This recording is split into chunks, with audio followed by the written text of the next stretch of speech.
a few years ago of unfortunately I've forgotten his name, a British musician, relatively well known, but not world famous. And he was only, I believe, in his 30s or early 40s. He was given this diagnosis that he would only have another year to live. But this was an unusual case. He told it in an interview, he walked out of the doctor's office and without going through the stage of suffering first, he immediately experienced, without having read any spiritual book, he immediately realized this arising of very intense sense of aliveness.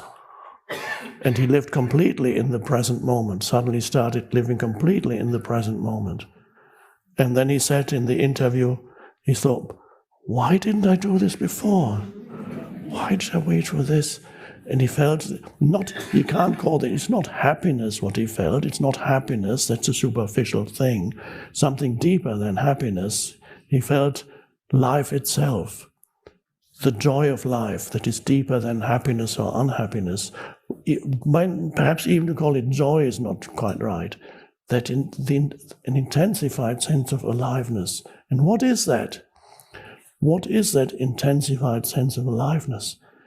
And what happened? Why did he, or anybody to whom something like that happens, why do they suddenly feel that and they didn't have it before? Because time was removed from them. There was no more time, no future. And without future, the ego cannot survive. The sense of self, the egoic sense of self needs future and it needs past. It's up through the past, and it needs future for its fulfillment, and of course ultimate destruction. But the ego doesn't want to talk about that. So the ego got destroyed through that very quickly.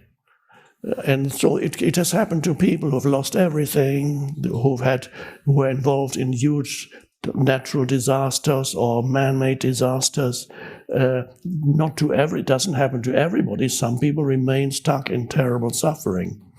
But it's always an opportunity for true spiritual awakening.